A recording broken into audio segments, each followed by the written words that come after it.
So top 5 signs and symptoms of magnesium deficiency. One of the first things that you're going to see in the body is muscle cramps and spasms. Now, with that, it could also be sodium chloride and potassium. So you can have a global electrolyte issues. And so, it's always good to have sea salt. It's always good to add in some magnesium. That's, I think, a really good first thing. If it doesn't quite go away, you may want to add some potassium along with it. Usually potassium and sea salt go together really well because sodium and potassium have a nice balance.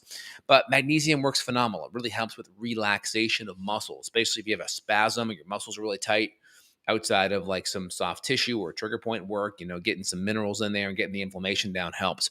That's going to help with aches and pains and spasms.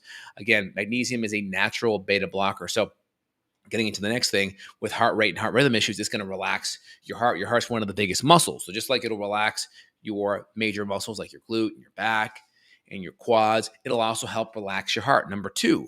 So magnesium is a natural beta blocker. So instead of taking a medication to block or lower your heart rhythm, you're much, much, much better off taking nutrients. The problem with a lot of blood pressure medications, they tend to be diuretics.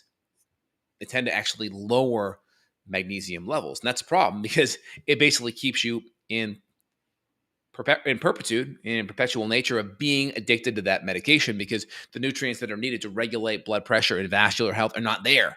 And so you're always better off using dietary changes, getting your insulin and inflammation and blood sugar under control, and then using magnesium. Really powerful out of the gates. Again, magnesium is good for maintaining heart rate, natural beta blocker. Again, as a byproduct, you're going to have rhythms, just not having that steady rhythm. You're going to have palpitation issue where you feel like your heart's beating out of the chest. You may see your blood pressure on the higher side. The higher your blood pressure, the harder your heart has to beat to overcome the initial blood pressure. So if your systolic blood pressure is 140, your heart has to generate more than 140 millimeters of mercury to overcome that, to move the blood, which puts more strain on your heart. So you want to be on top of that.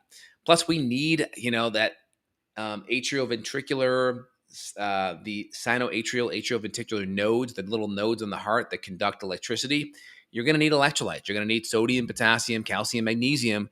You'll need those electrolytes to help that work. And so if you have like hyponatremia, too much water, not enough electrolytes, or just not enough electrolytes in general because your diet's full of processed food, your heart may not function well. So always dial in the hydration, be careful of the caffeine, and get the electrolytes dialed in, especially magnesium. Insomnia, sleep, that's a big one here. So magnesium has natural relaxation sedative effects. I tell patients best time to take magnesium is before bed. You could take it in the morning as well, as long as you don't feel overly tired or fatigued. That you can do it in the morning, but definitely do it at nighttime as well.